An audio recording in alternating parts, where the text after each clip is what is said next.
아무튼간에 오늘 우리가 계속해서 그 전에 배웠던 거는 소설 배웠었고 극갈래 배웠었고 수필까지 배웠단 말이에요. 그지? 오늘 배울 갈래는 이제 시라는 새로운 갈래를 배우는 거야. 시는 원래 할 게 내용이 엄청 많아. 엄청 많은데 오늘 가볍게만 볼 거야. 가볍게 없죠? 가볍게야.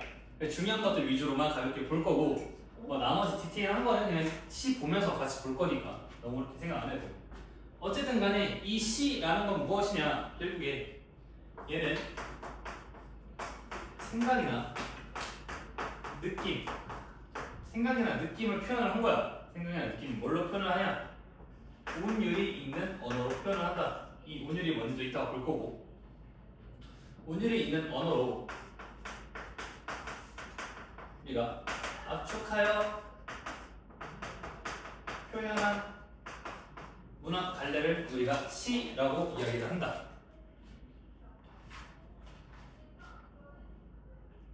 오케이? 그러니까 이 시에서 중요한 건 뭐냐? 결국에 운율감이 느껴져야 되고 압축해서 표현하는 거야. 이게 시의 가장 큰 특징. 운율감이 느껴지고 압축해서 표현하는 거. 그래서 이 시에도 3요소가 있어. 우리 그 수필을 했을 때도 그렇고 극작품을 했을 때도 그렇고 요소들 계속 공부를 했었는데, 이 시에는 3요소가 무엇이 있냐? 그러니까 운율, 그리고 심상, 그리고 주제, 이렇게 이 세 가지를 우리가 시의 3요소라고 이야기를 하는데, 운율, 심상, 주제. 운율이랑 심상은 이따 같이 볼 거고, 일단 주제는 우리 저번에 얘기했던 것처럼 주제라는 거는 결국에 글쓴이가 말하고 싶은 중심 생각을 우리가 주제라고 이야기한다고 했어. 그리고 나서 이 시의 특징을 보면은 첫 번째, 함축적 시어. 시어가 되게 함축적이다라는 건데, 그러니까 우리가 쭉 길게 들여서 설명하지 않고 압축적으로 이야기를 한다는 거야. 그러니까 단어 하나에 좀 여러 가지 뜻을 담아서 이야기를 한다라는 거고, 이 시어라는 개념은 그러니까 시에 사용된 단어야. 시에 사용된 단어인데, 근데 이 시인이 또 의도를 부여한 거지. 그러니까 그냥 뭐 어제는 비가 왔다의 비나 내 마음에 비가 왔다 해서 그 비랑은 좀 느낌이 다르잖아. 그지? 이런 것처럼 시인이 의도한 것과 다르다. 단어에 시인이 의도가 들어간 거, 이런 걸 우리가 시어라고 한다. 시에 쓰인 단어. 그리고 나서 압축된 형식.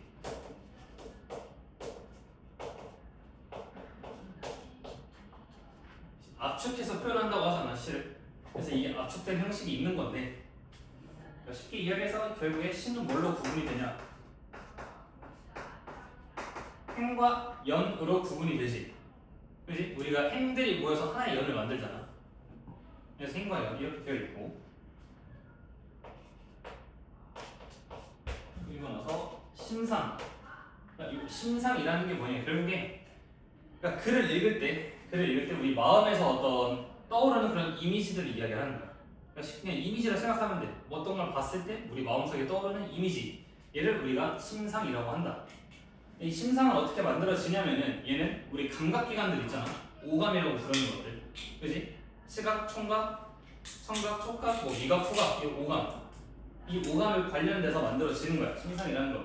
그래서 종류가 어떤 건지 이따가 볼 거고, 그 다음에 마지막으로 운율이라는 게 있는데, 이 운율이라는 거는 쉽게 이야기해서 그냥 리듬감이라고 생각하면 편하다. 리듬감.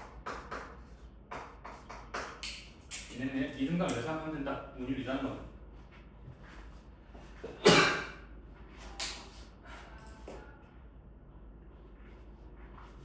그리고 이 시를 또 나눌 수가 있는데, 이 시의 갈래가 어떻게 되냐? 형식에 따라서 시를 나눌 수가 있고, 시의 내용에 따라서도 나눌 수가 있고, 그냥 형식에 따라서는 정형시라는 게 있고, 자유시, 산문시 이렇게 세 가지가 있는데 정형시는 뭐냐면 형식이 정해져 있는 시야. 그러니까 우리 고전 시가 같은 거, 이런 시조 같은 거 이런 것들은 형식이 정해져 있거든. 뭐 몇 장, 뭐 몇 줄을 써야 되고 몇 글자 이내로 맞춰야 되고 이런 형식이 정해져 있어. 이런 걸 우리가 정형시라고 하고 자유시는 형식이 좀 자유로운 뭐 수필 같은 거라고 생각하면 돼. 우리 수필도 형식이 자유로웠잖아, 그지? 그리고 나서 산문시, 산문은 줄글이야, 줄글. 우리 소설을 줄글이라고 하는데 그런 산문, 줄글처럼 쓰여진 시를 우리가 산문시라고 한다. 형식에 따라서 분류를 했을 때 정형시, 자유시, 산문시 이렇게 세 가지로 분류를 할 수가 있는 거고 이 내용적으로 봤을 때는 서정시와 서사시 크게 이렇게 두 가지 종류로 나누는데 일단 서사시 먼저 설명을 하면은 얘는 어떤 한 인물의 일대기 같은 거라고 생각하면 돼. 한 인물의 일대기 같은 거라고 생각하면 되고 이 서정시는 뭐냐면은 어쨌든 뭐 시도 그렇고 소설도 그렇고 결국에 어떤 대상이 있잖아, 대상, 그지? 시인이 뭐해? 아니 시은 애매한 이런 초점 안 맞아? 맞추셨어요. 맞았어, 오케이. 자, 시인이 어떤 대상을 바라보고 느낀 감정이 있을 거 아니야. 그런 주관적, 개인적인 감정을 우리가 감정이 드러난 걸 서정시라고 한다. 그러니까 정서가 드러난 거야, 정서. 그러니까 뭐 시인이 비를 봤을 때 긍정적으로 느낄 수도 있고 부정적으로 느낄 수도 있잖아, 그지? 그런 것들, 그런 주관적 감정이 드러나는 걸 우리가 서정시라고 한다.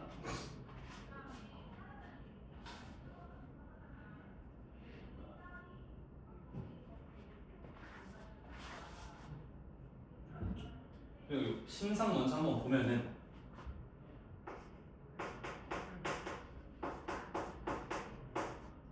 아까 내가 오감이라 그랬지. 그러니까 우리 인간은 5가지 감각이 있는데 시각, 청각, 후각, 미각, 그리고 촉각 이렇게 5가지가 있지. 미각이 뭐예요? 혀요, 혀. 말. 말 안 하는데. 시각적 심상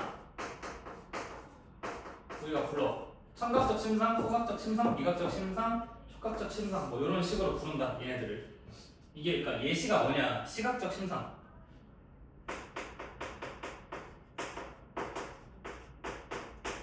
푸른 하늘 이런 거 있지.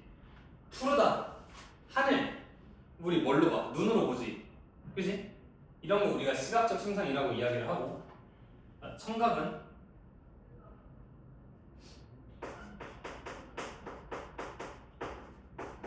적동새 소리, 새소리 우리 귀로 듣잖아, 그지? 이런 애들을 우리가 청각적 심상이라고 하고 풀내음, 그러니까 풀냄새라는 거죠. 풀냄새 이런 거 우리 후각으로 맡잖아, 그지? 후각적 심상이고 성아 봐봐, 미각 맛이라 그랬잖아. 달콤한 뭐 사랑 이런 거, 달콤하다는 거 이런 거 우리 혀로 느끼지, 그지? 맞지? 그 다음에 촉각,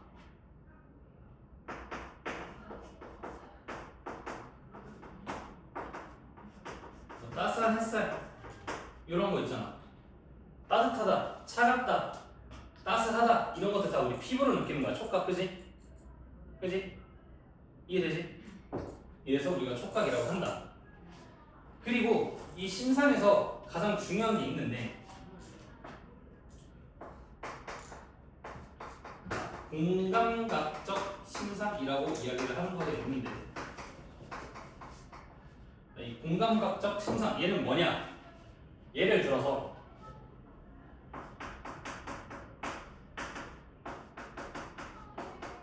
푸른 종소리라는 단어가 있어. 자, 푸르다라는 거는 어떤 심상이야? 시각, 얘는 시각이지. 종소리는 조각, 얘는 청각이지. 이런 식으로 감각적 심상이 복합적으로 나왔을 때 이런 걸 우리가 공감각적 심상이라고 이야기를 하고, 이런 거를 뭐라고 하냐?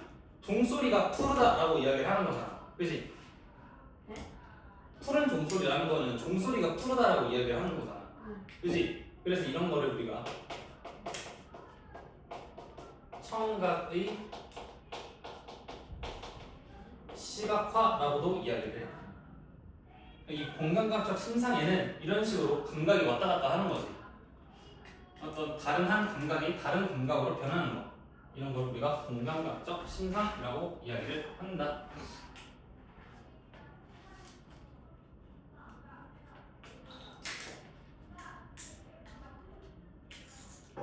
됐어? 그리고 야, 근데 이게 진짜 간단한 거야, 씨. 진짜 내가 자르고 자른 거야. 자르고 저 정도라고요? 자, 운율이라는 개념이 있는데, 그냥 쉽게 이야기해서 리듬감이라고 했잖아. 이 운율이 크게 두 종류로 외형률과 내재율 이렇게 두 가지로 나누거든. 안 내자랑 바깥 내자인 거 대충 눈치 오지? 감 오잖아, 그지? 오잖아. 이 외형률은 그러니까 겉에서 느껴지는 것.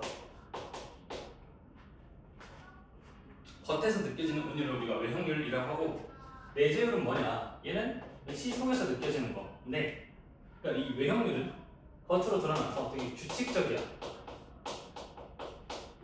규칙적인 리듬을 우리가 외형률이라고 이야기를 하고, 내재율 같은 경우에는 얘는 좀 은근하게 느껴진다.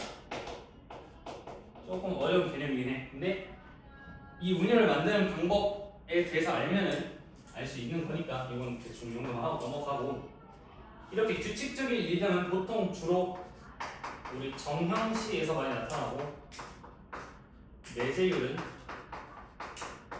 자율시에서 많이 나타난다.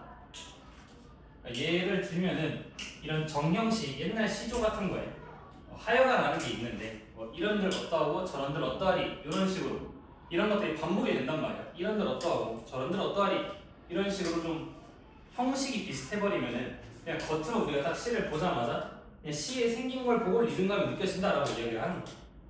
좀 나중에 시조를 배우면 좀 정확하게 알겠지.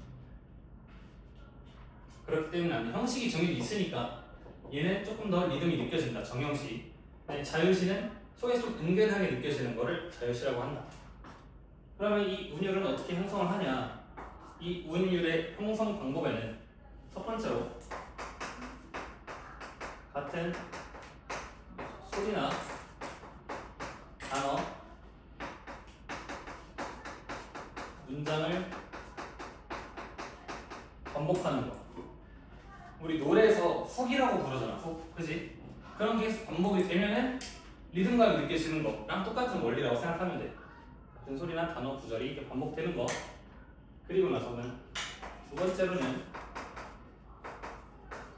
일정한 글자나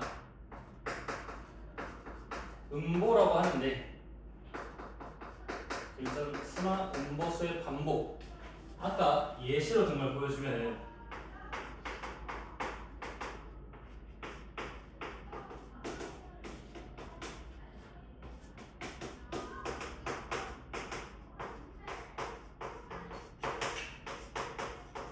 이런 식으로 있어. 그러면 지금 글자 수가 어떻게 돼 있냐? 이런들 세 글자 어떠하고 네 글자, 저런들 세 글자 어떠하리 네 글자 보여? 세 글자 네 글자 세 글자 네 글자 이렇게 일정한 글자 수가 반복이 되는 거. 음보는 뭐냐면은 얘는 끊어 읽는 거거든. 끊어 읽는 거. 우리가 이거 어떻게 읽냐? 이런들 끊고 아니야. 이런들 어떠하고 저런들 어떠하리 이런 식으로 끊는단 말이야. 그래서 얘는 음보가 1음보, 2음보 이런 식으로 되어 있어. 그리고 나서 그 밑에 쭉쭉쭉 넘어가면서도 이렇게 비슷하게 음보가 끊기는 거지. 3음보, 4음보, 5음보, 6음보 이런 식으로, 그러니까 일정한 어떤 음보 수가 반복이 되는 거, 또는 이렇게 글자 수가 반복이 되는 거, 이걸로 우리가 운율을 만들 수도 있다.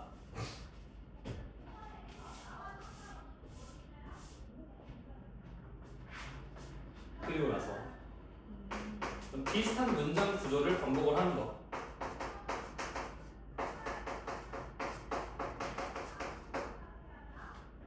비슷한 문장 구조를 반복을 해도 비슷하니까 좀 운율감이 생기는 거고.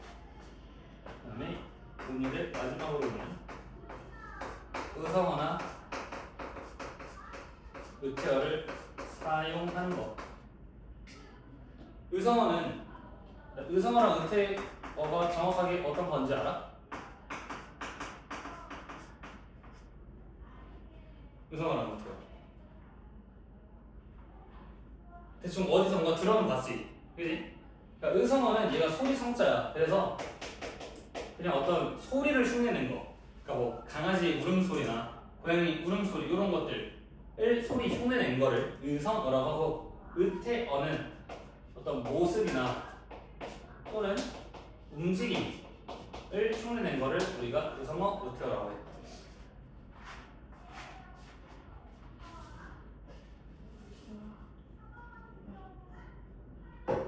그리고 진짜 마지막으로 나도 이거 쓰는 게 힘들어. 너희만 힘든 게 아니야. 나도 힘들어. 그래서 우리 저희 그걸 내일 집어넣으면서 적고 있잖아요. 나도 다 했어. 나도 다 내일 아니 집어 쌤은 넣었어. 지금 이미 먼저 집어넣었어. 쌤은 그냥 적는 건데 저희 적으면서 내일 집어넣어야 되잖아요. 그건 어쩔 수 없지. 해야지. 어떻게? 그 다음에 시에서 굉장히 중요한 개념이 있어. 우리가 보통 화자와 청자라고 이야기를 하는데, 화자가 뭐야? 화자. 화자? 화가자요? 화자가 뭐야? 뭐죠? 화자. 화자와 청자가 있을 때 화자가 뭐야? 청자는 뭐야? 그럼 청자. 고려청자. 진짜. 생각나는 게 그거밖에 없어요. 뭐지? 화자는 말하는 사람이지, 말하는 사람. 청자는 듣는 사람이고. 근데 이 화자, 시에서 우리가 시적 화자라고 부른단 말이야. 시적 화자라는 건 결국에 그러니까 시에서 이야기하는 사람 맞아. 시에서 이야기하는 존재라고 하는 게 맞다. 근데 이 시적 화자가 헷갈리는 개념이 뭐냐면은, 그러니까 시를 쓴 건 어쨌든 시인이잖아, 그지? 근데 꼭 시인이 시적 화자가 아닌 경우도 있어. 그래서 뭐 예를 들어서 이런 시가 있는데, 나는 나룻배 당신은 행인, 이런 시가 있단 말이야. 그러면 여기서 화자, 말하는 사람이 누구야? 나는 나룻배 당신은 행인이야. 그럼 말하는 사람은 누구야?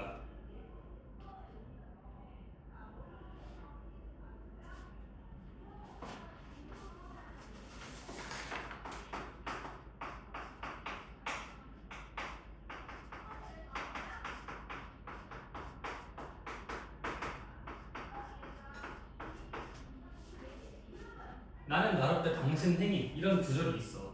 여기서 말하는 사람이 누구야? 나지, 그지? 말하는 사람이 나야. 근데 나라는 사람이 뭐래? 내가 뭐래? 나는 나룻배. 나룻배잖아. 여기서 화자는 나룻배가 된다고. 그러니까 이런 식으로 화자가 꼭 사람이 아닐 수도 있는 거고, 시인과 동일시가 안 될 수도, 그러니까 시인이랑 다를 수도 있는 거야. 오케이? 이래서 시적 화자의 개념은 중요한 거고. 이 시적 화자에서 우리가 봐야 될 거는, 시적 화자가 표면상 드러나는 경우도 있고 안 드러나는 경우도 있어.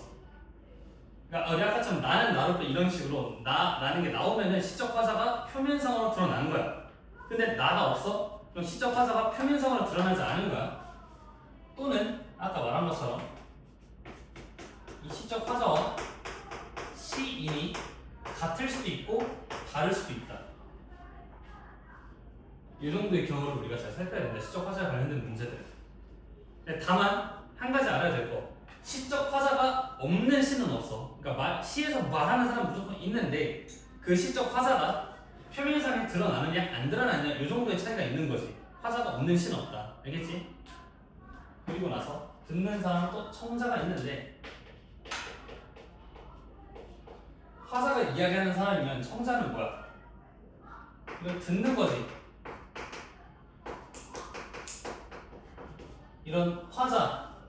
화자의 이야기를 듣는 존재야 시에서. 이걸 우리가 청자라고 얘기를 해.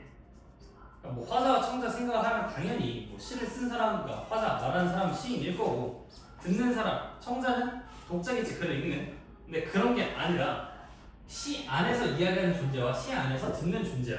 그러니까 만약에 내가 뭐 강아지를 키우다가 무지개 다리를 건넜어. 근데 걔가 너무 그리워서 뭐 이름 뽀삐라고 하자. 자, 뽀삐가 잘 지내니 이런 시를 썼어. 그러면 화자는 나고 청자는 뽀삐가 된다고. 오케이? 그러니까 이런 개념이야 청자라는 게. 뽀삐가 들 수 있어요? 그러니까 설정을 한 거지 시인이 그렇게. 그러니까 이게 우리가 단순히 이게 무조건 사람이라고 생각을 안 해야 된다고. 그러니까 여기서 말을 건네는 게 뭐냐를 보는 거야. 오케이? 화자와 청자의 개념은 이 정도까지만 정리하면 돼. 됐지? 그러니까 죽은 사람이 될 수도 있다. 청자는 예? 죽은 사람이 될 수도 있다라는 얘기고. 근데 뽀삐는 죽은 사람 아니고 죽은 동물 아니에요? 그러니까 죽은 사람이 될 수도 있고 동물이 될 수도 있고 여러 가지 될 수가 있다. 이거 다 적었지? 지운다. 박스에 적었어? 검사한다.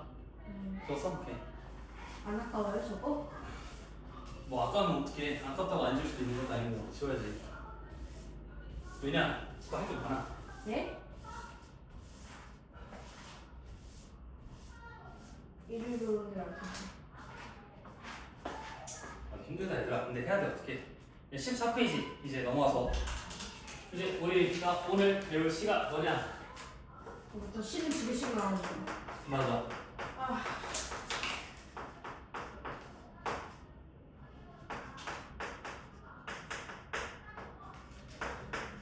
김서월이라는 시인의 적동세라는 시를 배울 거거든. 적동세는 아니라 이 김서월이라는 시인은 정말 유명한 시인이야. 나중에 계속해서 많이 나올 거야. 중학교, 고등학교, 수학 때까지도 계속해서 나오는 시인이다. 아주 유명한 사람이다. 저 사람은 우리나라 국어에 한 몫을 한 사람이에요? 그런 거지. 저 사람 맞다. 없었어도. 없었으면 또 다른 사람이 있었겠지. 그런 건 안 쓸 의미가 없다. 자, 일단은 이 갈래 먼저 보면은 우리 아까 시 갈래로 나눴었잖아. 형식 아니면 또는 내용 이렇게 나눴었잖아. 기억나지? 뭐랑 나눴냐? 자, 그래서 이 시의 갈래는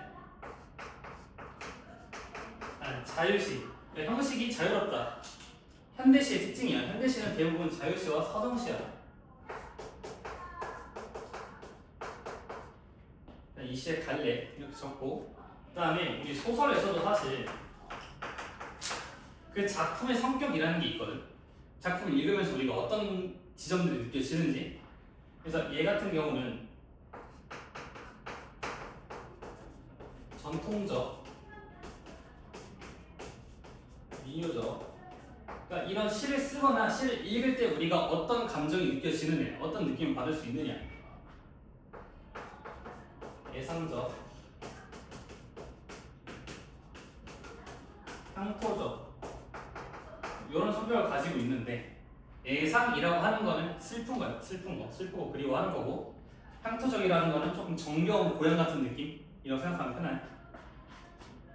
그래서 이거의 주제가 뭐냐? 주제. 죽어서도 잊지 못하는 애절한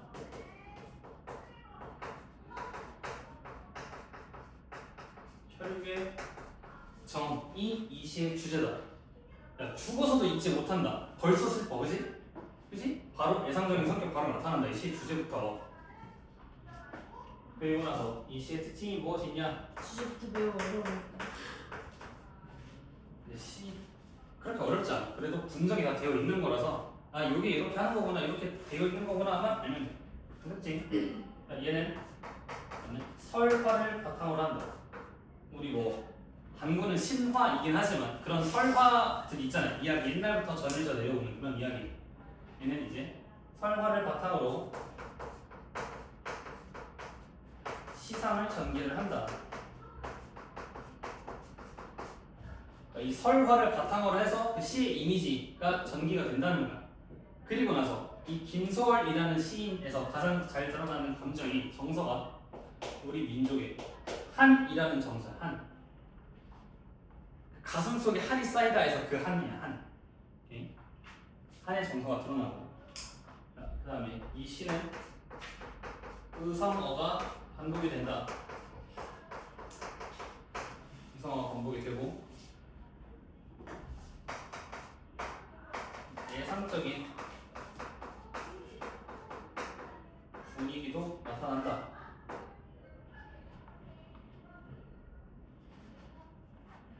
의성어가 의성어를 번복을 하고 그 다음에 예상적 분위기를 형성하고 있다. 그 다음에 7, 5조 3음보에 이런 걸 우리가 민요조 율격이라고 해. 민요 옛날 노래.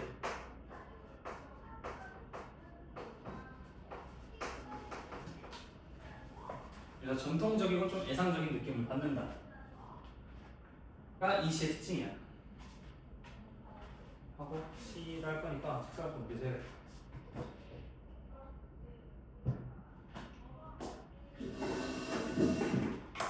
그렇게 발표하죠. 응? 그렇게 발표하죠. 아니야. 포기 안 해도 돼. 일단 시를 한번 읽어봐봐. 이 갈래와 어떤 성격, 주제, 특징 같은 걸 한 번씩 보고 시를 한번 먼저 읽고 있어봐.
여기가 이 시인데 힘들다. 읽어봤어? 성아 읽어봤어? 네. 어때 느낌이? 뭔 소리인지 못 알아듣겠어요. 민주는 시를 읽었을 때의 느낌. 오케이. 잘 모르겠다 라는 거지. 근데 좀 뭔가 슬픈 느낌이 들지 않아? 슬픈 느낌 안 들어? 알았어. 눈 봐. 이거 보면은 일단 이게 먼저 삼음보라고 그랬잖아. 음보가 뭐냐면 끊어 읽기야. 끊어 읽기. 오케이? 그래서 아까 이야기했던 것처럼 끊어 읽을 건데 얘를 접동, 어디 접동 이렇게 읽는 게 아니라 시를 읽을 때는 끊어 읽는데 우리가 접동, 아워레비, 접동 이런 식으로 끊어서 읽는 거야. 진도강 가람가에 살던 누나는 진도강 앞마을에 와서 옵니다. 이런 식으로 끊어 읽는 거를 우리가 음보라고 이야기를 해. 그래서 옛날 우리나라 먼 뒤쪽에 진도강 가람가에 살던 누나는 의구덩이 시샘에 죽었습니다. 시샘이 뭐예요? 질투, 시기와 질투 이런 거. 일본어가 누구예요? 계모라고 부르는 사람. 그래서 누나라고 불러보랴 오 불서러 시샘에 몸이 죽은 우리 누나는 죽어서 젖동새가 되었습니다. 족동차가 뭐예요? 귀신인가? 새의 종류야 새. 그래서 아업이나 남아되던 오랫 동생을 죽어서도 못 잊어 차와 못 잊어 야삼경 남다 자는 밤이 깊으면 이산저산 울먹하며 슬피 웁니다. 이렇게 끊어서 읽어야 된다고 시는. 근데 이게 기본이야. 알겠지? 네. 어? 근데 왜 아무도 안 적동생 그러니까 이게 보면은 이 상시 안 되나? 설화를 바탕으로 시상이 전개된다고 하잖아. 그지? 그러니까 이게 접동세 설화가 있어. 그러니까 우리 뭐 설화가 되게 많은데 뭐 너도 밤나무 설화도 있고 막 많은데 이 접동세 설화는 뭐냐면은 옛날에 신남매 아버지가 있었어. 신남매요? 그러니까 딸 하나에 아들이 9이야. 근데 딸이 이제 제일 장녀야. 제일 그러니까 나이 많은 딸이고 그 다음에 아들 9명이 있는데 이 아내가 죽은 거지. 그러니까 엄마가 죽고 나서 이 아빠가 재혼을 해. 재혼을 하고 새로 온 엄마를 우리가 계모라고 부르는데, 그러니까 의붓 어머니. 이 계모가 그 신데렐라에서도 그렇고 보통 계모하면 성격이 어때? 싸가지가 없어요. 홍지파츠에서도 그렇고, 그지 좀 성격이 좀 포악하잖아, 못됐잖아, 그지? 여기서도 그래. 이 접동세 설화에서도 그러고. 그래서 이 딸에게서 뭐 질투하고 막 그래가지고 딸이 불에 타서 죽어. 예? 근데 불에 타면 재가 남잖아, 그지? 그 재에서 접동새가 나와. 이게 접동새 설하고. 그리고 나서 나중에 그러니까 아마 아들들이었는지 아니면 뭐 사또 같은 사람들이었는지 어쨌든 간에 이 계모가 한 짓을 알고 나서 계모도 불에 타서 죽여. 그리고 그 계모가 불에 탄 그 재에서 나온 게 까마귀야. 그래서 접동새는 계속해서 까마귀를 피해 돌아다니는 거야. 그러니까 이게 접동새 설화야. 그러니까 이걸 바탕으로 이 시를 만들었다라는 얘기지. 오케이? 좀 이 설화를 그래서 바탕으로 좀 시상이 정리가 된다라는 얘기. 이해되지? 맨 위에 하나씩 보면은 그래서 접동, 아우레비 접동 이런 식으로 나오잖아. 그지? 그러면은 이런 거가 똑같은 구조가 반복되는 거 A, A, B, A 이런 식으로 우리가 표현을 하는데 이 구조가 어떻게 되냐면은 여기 A, A, B, A의 구조를 가지고 있고 그리고 나서 음보 3번을 끊어 읽었잖아. 그지? 이런 걸 우리가 3음보라고 한다. 그러니까 이게 민유의 성격이야. 뭐 A, B 이런 거 있잖아. 우리 대표적인 민요가 R이라는 거거든. 그래서 뭐 R이랑 아라리오 이런 거 A, B 이런 형식. 그러니까 이런 것들이 이제 민요의 형식이다. 오케이? 그리고 나서 밑에 쭉 넘어오면은 자, 진두강 가람가에 살던 누나는 진두강 앞마을에 와서 옵니다. 눈 뜨고. 진두강. 그러니까 진두강 솔직히 어디 있는지 모르겠어. 어디 있는지 모르겠지만 이 지명이 구체적이라는 건 알겠지. 그렇지? 그러니까 무슨 강, 뭐 한탄강, 한강 이런 식으로 구체적인 지명을 쓰고 있다고. 이렇게 구체적인 지명을 사용을 해서 어떤 효과를 얻느냐? 되게 구체적이니까 좀 더 우리가 그리워보겠지. 내가 아는 동네나 내가 아는 강이 나오면 좀 더 그리운 느낌이 들잖아. 그래서 향토성을 높여주고 있다. 좀 더 정겹고 좀 토속적인 분위기가 나타난다라는 거야. 진두강 가는가에 살던 누나는 진두강 앞마을에 와서 웁니다. 울어. 이거 무슨 느낌이야? 슬프지, 그지? 슬픔과 서러움의 정서가 나타난다. 여기서 슬픔과 서러움이 나타난다. 저거 검사한다 얘도. 당연하지, 다 해야지. 자, 옛날 우리나라 먼 뒤쪽에 있는데 여기 보이는 요 옛날 있지, 옛날. 얘는 뭐냐? 우리 이게 어떤 설화의 특징이거든. 시간을 뭐 5년 전, 10년 전 이렇게 구체적으로 알려주지 않고 되게 좀 추상적인 시간을 설정하는 거. 뭐 옛날 옛적에 호랑이가 담육히던 시절에 막 이런 것들, 이런 거를 우리가 설화의 특징이라고 해. 이렇게 추상적으로 시간 설정하는 거. 그러니까 뭐 엄청 옛날이라는 거지, 옛날, 그지? 호랑이가 담배를 피우셨어요? 그러니까 뭐 그 정도로 오래된 시절이다라는 그런 얘기가 있어, 그냥. 그러니까 우리가 우스갯소리로 하는 얘기가. 그래서 보면은 옛날에 그냥 먼 뒤쪽에 진두강 가는가에 살던 누나는 의붓없이 희생해 죽었습니다. 이게 뭐냐? 지금 이 이야기가 뭐야? 적동세 설화야, 적동세 설화. 이 적동세 설화를 요약적으로 지금 제시를 하고 있다. 그지? 그리고 여기 보이는 거. 의붓없이 희생해 죽었다. 의붓없이 희생해 죽었다. 요게 이야기하는 거는 누나의 어떤 비극적인 죽음이 나타난다. 그냥 평범하게 뭐 지내다가 사고로 죽은 것도 아니야. 의붓없이 희생해 죽어버렸다. 그치? 그래서 이렇게 비극적인 죽음을 나타내고 누나라고 불러보랴. 오 불서워. 여기 나오는데 여기 이렇게 오 나오는 데 있지.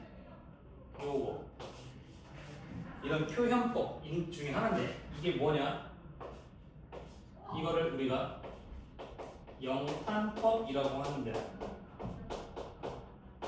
왜 우리 뭐 지교법, 은유법 이런 거 있잖아. 그런 표현법들처럼 영탄법도 그 중에 하나인데 얘는 감탄사 등을 사용을 하는 거야. 감탄사를 사용을 해가지고 감정을 좀 강하게 나타내는 거. 이걸 우리가 영탄법이라고 한다. 그다음에 그다음에 뭐로 나와 있어? 불설보가 몹시 서럽다라는 뜻이잖아, 그지? 몹시 서러워. 요 부분, 이 불설보 요 부분을 보면은 얘는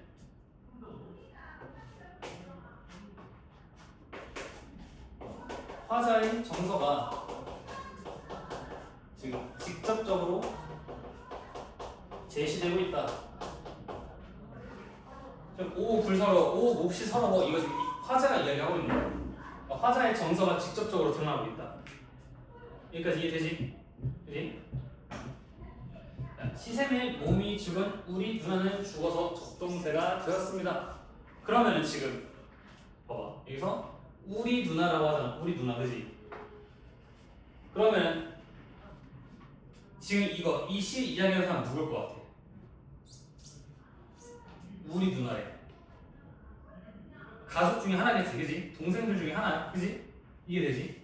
그러면은 이 시의 시적 화자는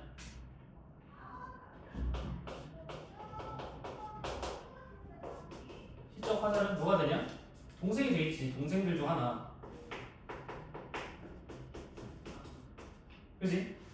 근데 다만 지금 이 시에서 표면에서 지금 나타나 안 나타나? 안 나타나지. 왜? 나라는 게 안 나왔잖아. 시인이, 그러니까 시적 화자가 표면적으로 드러날 거면 나라는 게 필요하다고 했지.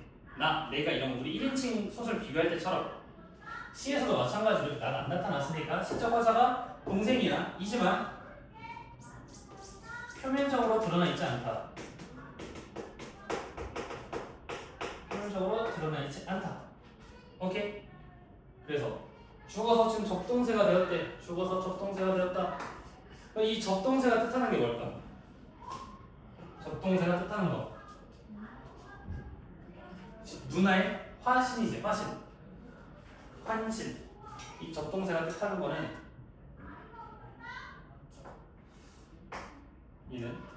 첫 번째로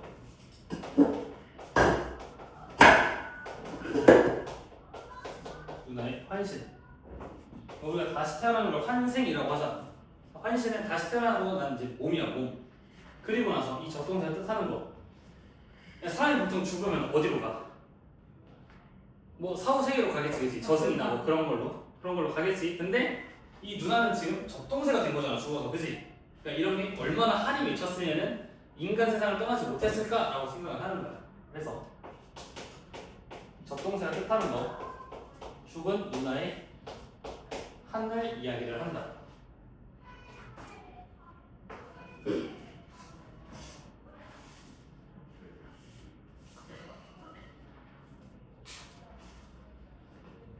그래서 아홉이나 남아되던 오랫 동생을 죽어서도 못 잊어 차마 못 잊어. 요 부분 있잖아. 죽어서도 못 잊어 차마 못 잊어.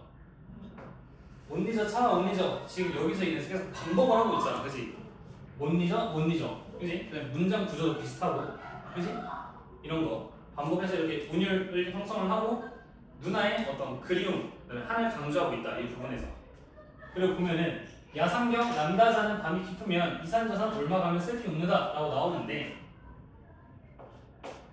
이거 왜 그래? 야상경 거기 뭐라고 나와 있냐면 밤 11시부터 새벽 1시라고 나와 있거든. 깊은 밤이잖아, 깊은 밤. 그러니까 깊은 밤, 남이 다 자는 밤이 오면은 이산저산 옮겨가면서 운대. 왜 그러냐? 우리 아까 적동세 설화 이야기했잖아. 적동세 설화에서 뭐라 그랬어? 적동세가 뭘 피해 다녀?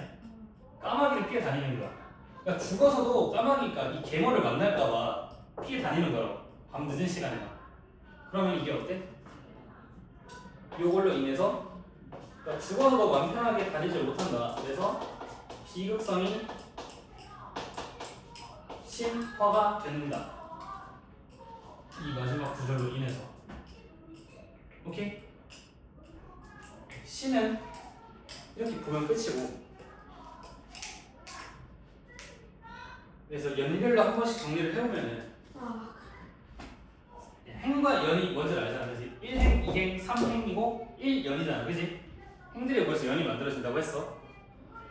1년에는 지금 적동세의 울음소리가 나타나는 거 보이고, 2년에는 지금 죽어서도 마을을 떠나지 못하는 누나 나오지, 그지? 2년에 이거 누나 지금 죽었는데 다시 와서 문대잖아. 3년에는 의분없이 시험 때문에 죽은 누나가 나타나고, 4년에는 죽어서 누나가 적동세가 된 거.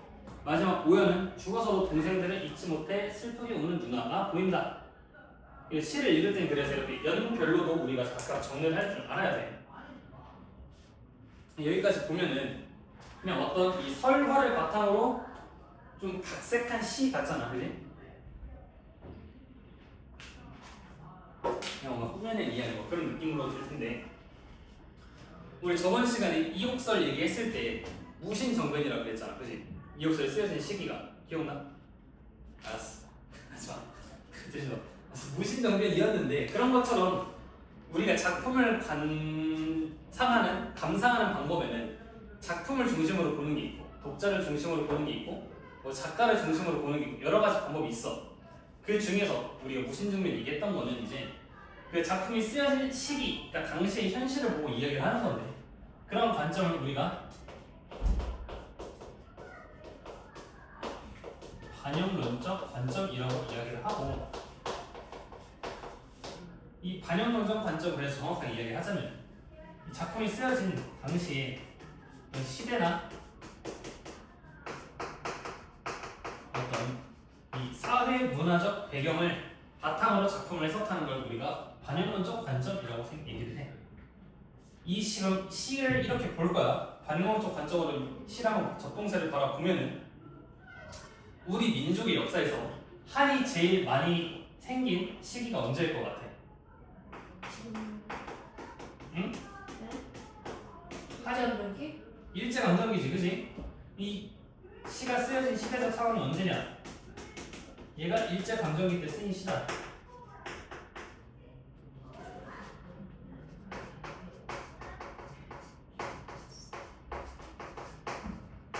그래서 각각 뜻하는 게 또 뭐냐?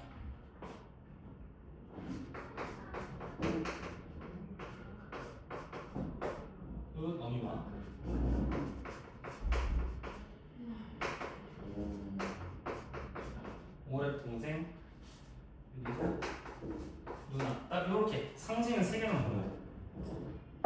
어미가 상징하는 게 뭘 것 같아? 그럼 여기 시에서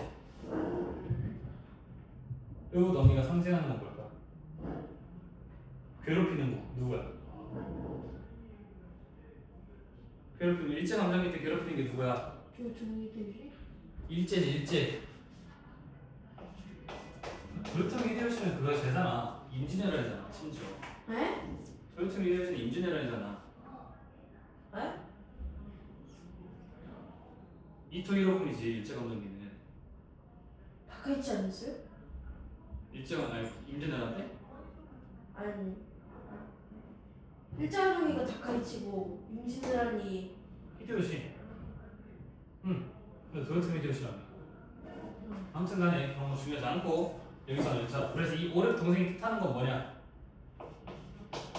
얘는 무지한 식민지 백성을 이야기한다. 누나 미국. 누나가 이야기하는 거. 누나가 이야기하는 거는 결국에 그러니까 이 시대에서 좀 저항하지 못하는 거. 시대 현실에 어떤 좌절하고 방황하는 지식인 계층을 상징한다. 누나라는 게. 이런 일제 강점기인데 이런 시가 많아. 뭐 윤동주의 시도 그렇고. 일제 강점기, 그러니까 나라를 뺏기 이런 시대적 상황에서 좌절하고 좀 방황하는 내가 뭘 해야 될지 어떻게 해야 될지 모르겠는 그런 지식인들의 글들이 많이 나온다. 우리가 그냥 단순히 이걸 적동세 설화로만 알고 보면은 그냥 이 설화를 바탕으로 그냥 작품을 만들었구나라고 생각을 하겠지만 이렇게 관념론적 관점에서 보면은 그러니까 이 시가 언제 쓰였는지 이런 시대적 상황까지 생각을 하면은 이런 것들을 알 수가 있다라는 거지. 오케이?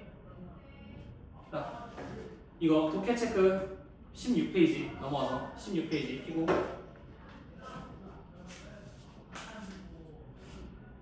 자, 나 3년에 1번 빈칸은 의붓 어미. 그다음에 5년 적혀 있는 거 2번 빈칸은 동생. 이걸 이제 한 번 더 나가야 되는 거예요?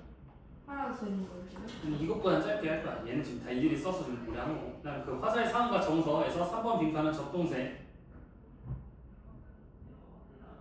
그 오른쪽에 적동세의 상징 의미. 여기 4번 빈칸은 환신. 5번 빈칸은 한. 그리고 접동 아우레미 접등의 효과. 여기 맨 아래 보면 행을 바꾸어 반복함. 여기 비극적이고 애상적인 분위기를 조성한다. 6번 빈칸은 애상적. 오른쪽 표현상의 특징 7번 빈칸은 설화, 적동세 설화를 바탕으로 시상이 전개된다. 그래서 효과는 민요적이고 전통적인 느낌을 준다. 8번 빈칸은 민요.